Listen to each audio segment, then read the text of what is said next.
नमस्कार मित्रों, जैसे कि आप देख रहे हैं कि विश्व युद्ध के आसार चल रहे हैं, जिसमें कि आप सबको मैं बता दूं कि ईरान के जो खामनेई था वो मारा गया बंदा। और इसके चलते जो है कि भारत में बहुत ज़्यादा लोग जो है कि रैलियाँ निकाल रहे हैं। जो मुसलमान है हर गली हर क्षेत्र में, जैसे कि मतलब इनके खुद के अब्बा मरे हों, इस तरह से रैलियाँ निकाली जा रही हैं। और वहीं पर कुछ हिंदुत्ववादी लोग जो है कि वीडियो बना रहे, भाई ईरान में मरा है तो तुम लोग को क्यों तकलीफ हो रही है। तो इसके जवाब में मुसलमान बोले कि आसाराम के बीज क्यों इतने फड़फड़ा रहे हैं। तो उन्होंने कहा कि चलो आसाराम के बीज हैं तो तुम रंडी के बीज हो। मैंने तमाम तरीके के अब जनता जो देख रहे हैं इस तरह से अपने गाली गलौज कर रही है। मुझे लगता नहीं कि सही। चलो वो अपने वो देश में रहे हैं, तुम्हें क्या लेना देना है। जैसे बांग्लादेश से नहीं लेना देना तो उससे क्या लेना देना है। तो इस तरह के तमाम तरीके की रील देखने को मिल रही है, झंझट देखने को मिल रहा है। फिर इसमें यह रहा कि तेल कहाँ से भारत खरीदेगा, तेल के लिए भी तो भारत की किल्लत होगी। तो इससे तमाम तरीके से सवाल उठाए जा रहे हैं। बात तो सही कि जब युद्ध में फंसा हुआ ईरान तो तेल वगैरह कहाँ से आएगा, क्योंकि तेल तो सभी के पास है, अब बेचते सब लोग हैं।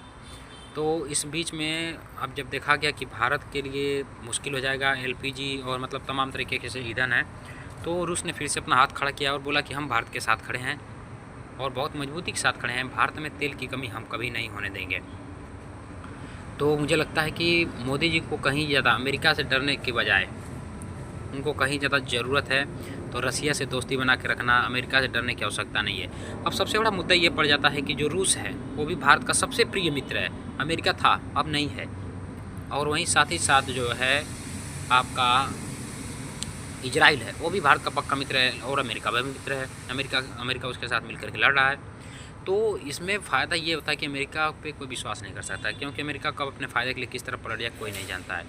तो जहाँ तक मैं जानता हूँ कि रूस के साथ मित्रता बहुत सही है और रूस इसने कहा है कि मैं भारत को तेल दूंगा। तो मोदी जी को रूस के साथ पूरे मजबूती के साथ खड़ा होना चाहिए। पुतिन जैसा राष्ट्रपति बहुत मुश्किल है कि भारत को मिल सके। और इसके हम देख सकते हैं मित्रता बहुत पुरानी है और टूटनी नहीं चाहिए, बहुत बेहतर है। और हर जो गल्फ़ कंट्री पे निर्भर रहने की आवश्यकता नहीं है। मुझे लगता है कि भारत को आत्मनिर्भर होने के साथ साथ धीरे धीरे यहाँ पे बहुत ज़्यादा परिवर्तन चाहिए।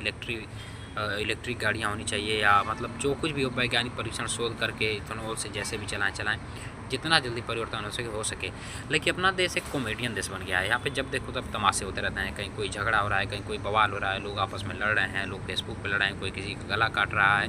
कोई ऐसा नहीं है जो विश्व शांति की बात करे और आगे भारत को बढ़ाने की बात करे। कोई मजहब की बातें मान करके किसी को मार रहा है, तो कोई धर्म की बात मानकर किसी को बचा रहा है। तो ये लफड़े तमाम तरीके के चलते रहेंगे। विश्व शांति तभी आएगी जब सबके मन में शांति आएगी।